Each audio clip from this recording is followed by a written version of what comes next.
Bonjour, bonjour, je suis ravi de vous retrouver pour une nouvelle vidéo sur les accords mets et vins. Alors, on avait vu tout récemment effectivement un bel accord avec le foie gras. Je pense que là-dessus, on est parfaitement au clair.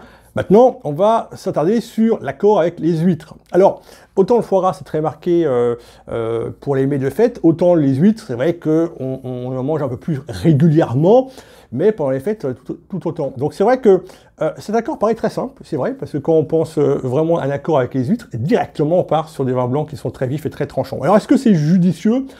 A priori, j'ai envie de dire oui, mais on peut aller un peu plus loin que ça pour offrir des accords encore mieux construits et encore plus complets. Alors, j'avais parlé avec les foie gras d'un aspect très important dans les accords, quand on veut construire un accord, dont on n'entend pas parler ou trop rarement, ce sont les points d'ancrage.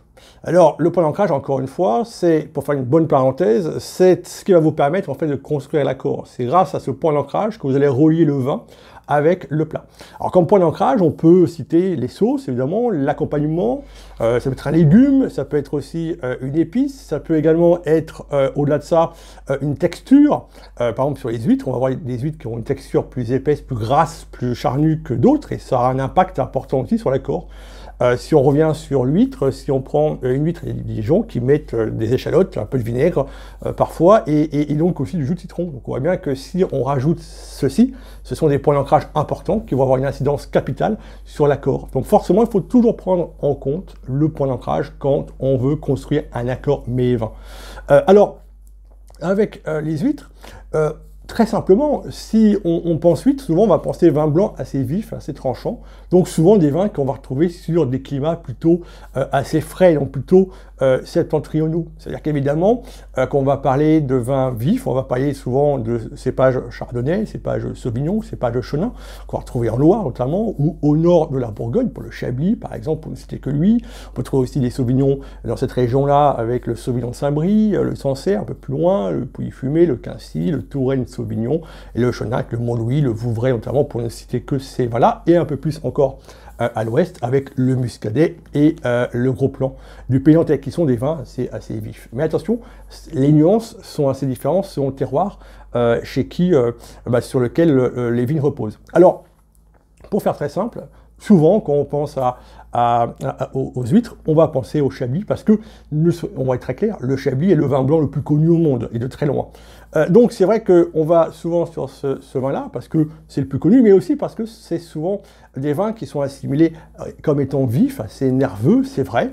Alors, évidemment, comme le climat a tendance un petit peu à se réchauffer, entre guillemets, on a des vins qui sont un peu plus charnus aujourd'hui. Si vous prenez des millésimes comme 2015, on a des vins qui ont un galbe un peu plus marqué, un peu plus gainé, un peu plus de chair.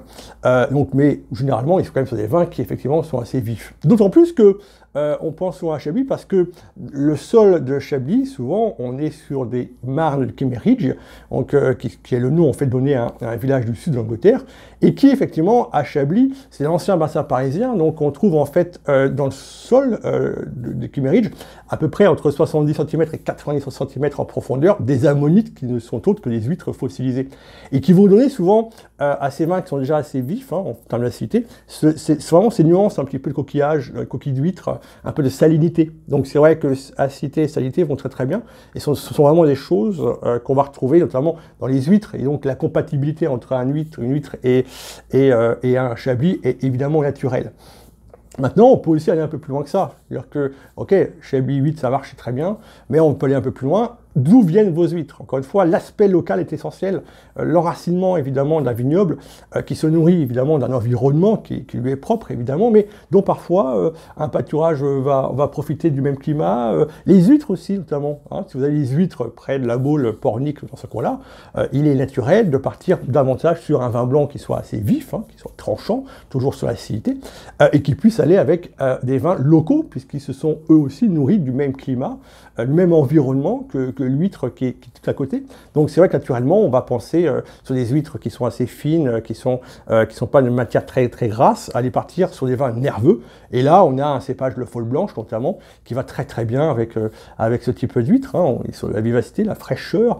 C'est le Gros Plan du Pays Nantais, donc Folle Blanche. On voit souvent sur l'étiquette, d'ailleurs, Folle Blanche, souvent écrit plus grosse que l'appellation Gros Plan, qui malheureusement, encore une fois, aujourd'hui, un peu pas très bien perçue du consommateur lambda. C'est dommage, parce qu'on on a des vins qui sont très rafraîchissants, très désaltérants et délicieux sur ce type d'huître.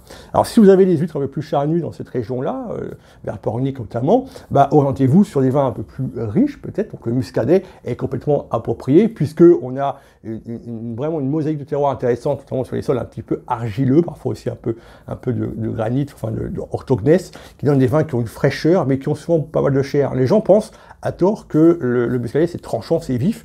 Ce n'est pas que tranchant et vif, hein, ça a beaucoup plus de nuances que cela. Et ce sont des vins qui ont une capacité de garde assez importante, de 10 ans à 15 ans sans aucun problème, parce qu'ils ont de la fraîcheur, mais ils ont aussi de la finesse et parfois même un petit peu de chair, un petit peu d'élégance et parfois ce côté un petit peu noiseté qu'on trouve en fin de bouche, côté un peu, comme je dis, qui me rappelle un peu le côté un peu cacahuète, enfin pas cacahuète marqué mais plutôt pistache, voilà, des fins amères et qui vont parfaitement avec les huîtres sur ce coin-là, donc le Pornic, la Baule par exemple, qui a un petit peu de chair. Et il faut toujours associer, en fait, dans la mesure du possible, la texture de l'huître avec la texture du vin, hein, qui est un point d'ancrage important. Si on va un peu plus au sud, par exemple, on a des huîtres aussi, évidemment, dans le Charentais. Il y a un vignoble que j'aime beaucoup et qui est assez surprenant, que vous ne connaissez peut-être pas, qui se trouve sur un des très beaux villages de France, qui s'appelle Talmont en Gironde. Et à Talmont en Gironde, on est un petit peu sur les hauteurs de falaises, hein, donc on a les embruns marins qui sont juste, qui sont là, hein, c'est clair, puisqu'on a un vignoble qui se trouve ici avec les hauts de Talmont. Hein, c'est un domaine que j'aime bien, qui fait des très jolis vins. C'est pas le chardonnay entre autres, mais aussi un petit peu de Conlobar, aussi un peu d'Uni blanc dans ce coin-là. Ça donne des vins qui sont assez vifs et tranchants, à tel point qu'à 10 ans, on m'avait fait goûter ce vin à l'aveugle, sur ce vin blanc sec des Hauts-de-Talmont, je suis parti sur un Chablis. Mais le sol est très très similaire, et on a effectivement les embruns marins qui sont juste à côté, hein, puisqu'on est vraiment pas loin de l'océan, donc forcément ça joue, ça a un impact, et du coup là, des vins assez marqués sur le côté salin. Donc avec les huîtres qui sont juste à côté, les Charentes, ça marche admirablement bien. Donc je vous conseille vraiment de pouvoir déguster cet accord-là, parce que c'est remarquable, encore une fois, on est vraiment dans la proximité en fait géographique, et ça a un impact important. Maintenant, si on va un peu plus au sud, mer Méditerranée, on fait aussi des huîtres qui sont un peu plus charnues, plus grasses, hein, du fait qu'on a un climat aussi qui est un peu plus chaud. Et sur l'étang de Thau notamment, on a des huîtres qui sont souvent assez charnues, très grasses, donc il faut là, encore une fois, avoir des vins qui sont toujours sur l'acidité et la fraîcheur pour parvenir à accompagner le côté vraiment salin et le goût vraiment très marqué des huîtres, c'est indispensable, mais il faut, avec les huîtres grasses et opulentes, il faut un vin qui ait aussi une texture assez grasse, assez opulente, qui donne envie de croquer dans l'huître. Donc on a des cépages comme le Vermentino qui fonctionnent plutôt très très bien, et qui ont des vins assez saillants en termes d'acidité, qui sont assez affûtés malgré tout, même si on est sur des vins naturellement un peu plus riches, hein, du fait d'un climat plus chaud. On peut aller sur du cassis bien sûr, l'appellation cassis qui font de très jolis vins, chez les bons vignerons bien sûr, on a aussi le Belay, les Côtes de Provence. Attention cependant à éviter peut-être les vins qui sont un peu trop marqués par le fût de chêne, hein, l'élevage en fût qui va donner des notes fumées pas toujours très appropriées et qui vont un peu réfréner l'ardeur des vins blancs. Donc partez sur cassis, sur des Côtes de Provence et éventuellement aussi sur des Belay où on trouve des très très belles choses. On peut partir un peu plus loin, s'écarter, notamment sur les appellations comme Limoux que j'aime beaucoup, qui offre des vins avec une certaine énergie, sur un très beau terroir qui souffle le chaud et le froid. On a là des superbes accords qui sont à envisager. Toujours, dans la mesure du possible, à respecter l'accord local. C'est toujours l'assurance d'avoir plus de résonance, plus de magnétisme dans l'accord entre le vin et le plat. Donc là, c'est important, et prendre en compte le point d'ancrage qui sera principal avec évidemment la texture de l'huître. Ça, c'est important. Si vous rajoutez, je ne préconise évidemment pas du citron ou un peu de vinaigre pour donner plus d'acidité à votre huître. Ce point d'ancrage est à prendre en compte. On va s'orienter davantage sur des vins acides, tranchants. C'est ça qu'il va falloir chercher.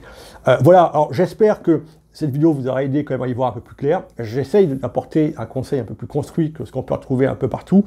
L'idée, c'est de vous faire en sorte que vous soyez un peu plus autonome, d'être capable en fait de vous-même, tout seul, d'expérimenter, de ne pas prendre trop de risques dans vos accords, et au fur et à mesure d'aller un peu plus loin sans faire d'erreurs. C'est ça qui est génial. Donc n'hésitez pas à expérimenter, à oser. Vous ne vous trompez pas en respectant ces quelques règles et vous allez vous surprendre à être autonome et à devenir compétent en matière d'accords. Mais c'est vrai, il n'y a rien de plus logique, de plus simple que les accords. C'est uniquement du bon sens, allez au plus simple, respectez au mieux le produit en étant le plus pur, le plus brut possible. C'est comme ça qu'on réussit les meilleurs accords. J'espère en tout cas que cette vidéo vous a été utile. N'hésitez surtout pas à liker, à commenter. J'essaie dans la mesure du possible de pouvoir répondre à tous les commentaires. C'est quelque chose à laquelle je ne m'abstiendrai pas parce que c'est important de créer le lien avec vous. Hein. C'est quelque chose qui compte beaucoup pour moi. Et bien sûr, abonnez-vous à la fois à la chaîne YouTube pour être au courant des parutions des vidéos, mais aussi sur le blog bien sûr, puisque celui-ci est un petit peu à part, même s'il est relié à la chaîne en tout cas.